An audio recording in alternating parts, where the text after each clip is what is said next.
When you're ready, you're going to be grabbing your chair for support and your tennis ball. It's important that we're well connected to our feet in order to be stable in our bodies. Rolling the tennis ball forward and back, starting from the inner part of the foot through the middle part of the foot and into the outer part of the foot. Sensing and feeling where you experience tension.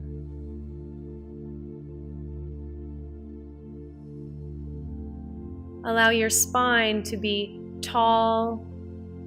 Allow your breath to be easy. Sometimes when we work into the feet, we tend to grip in our hands or across the chest or the jaw or the face.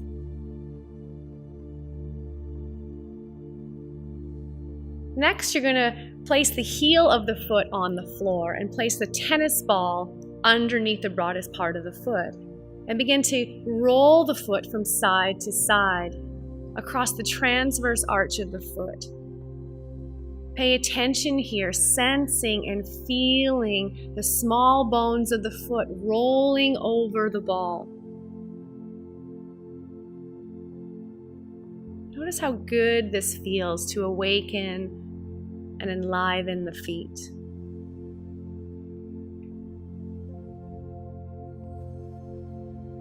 And then placing the forefoot on the ground and letting the heel glide side to side as you apply an appropriate pressure for your body.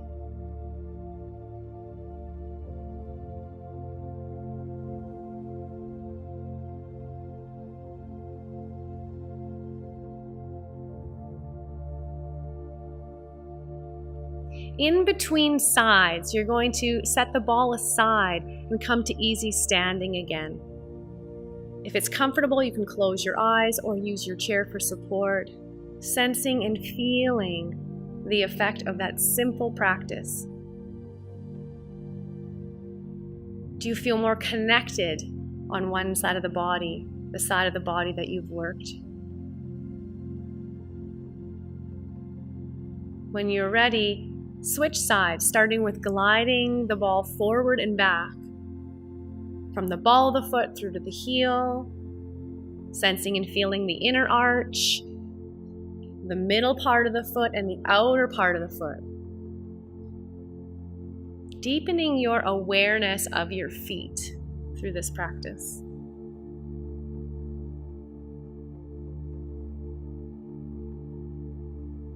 When you're ready, let the heel be stationary on the floor, have the tennis ball across the widest part of the foot, and roll side to side. How well are your metatarsals moving? Are the bones of the feet supple, or are they rigid and tight?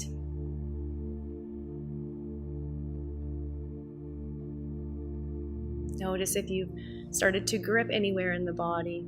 Just pay attention and sense and feel.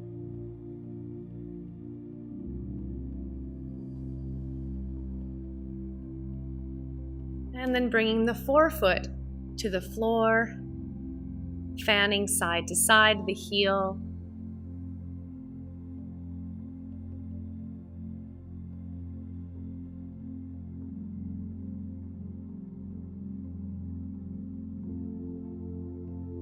When you've done this practice an equal amount of time as the first side, again, take a pause, come to standing. Eyes can be open, or if they can be closed, go ahead and close them.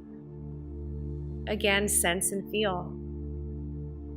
What's shifting in your body from these practices? How do you feel in your legs and your feet?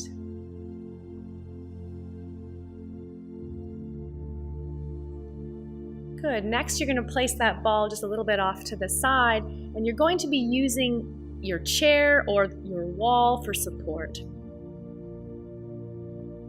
Keep the ball of the foot planted and lift the heel of the leg that's farther away from the chair.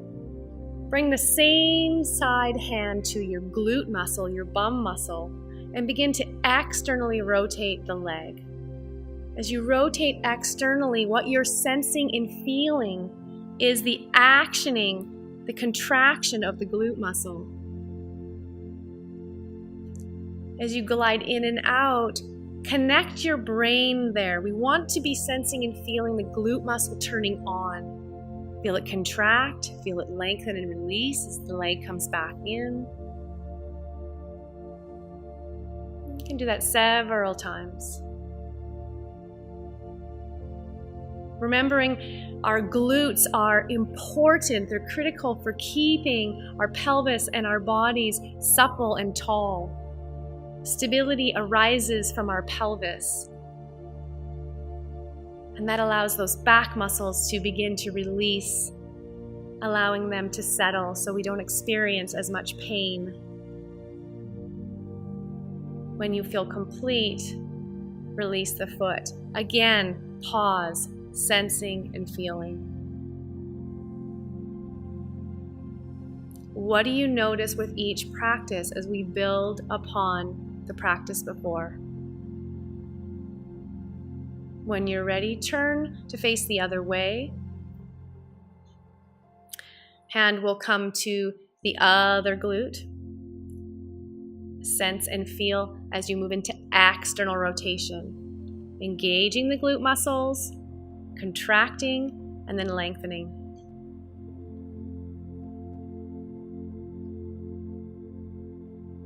Muscles turning on. You'll feel the muscles bulging underneath your hand. You'll feel them get more bulky, feeling them contract.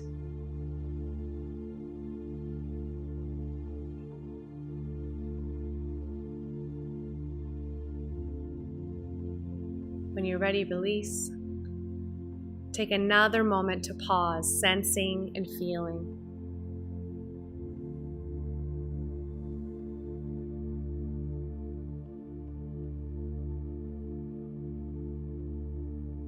Building upon the previous practices, we're going to move into rocking horse next. You'll use your chair for support with your inner hand. Step one foot in front of you.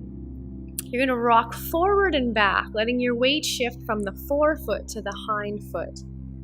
This is where you want to make sure that you avoid gripping in the core, allow the breath to be easy in the ribs and the belly. We don't want to brace here.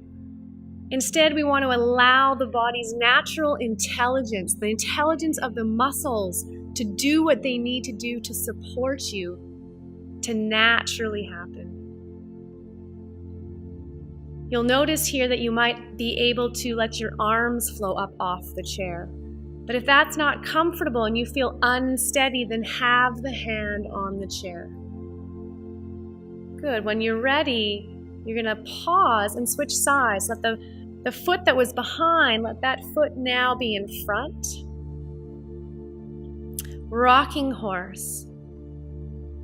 Feeling and sensing the connection of your feet through your legs to your pelvis. Sense and feel what's happening naturally in your abdominal muscles, what's happening naturally now in those lower back muscles. What are they doing naturally to support you? A couple more. Remembering here, you can do a few or you can do more, but don't load yourself with too much activity. Remember to do these movements at an appropriate pace. Coming back to easy standing. Taking the opportunity again to fully be present. Sense and feel the effect of these practices.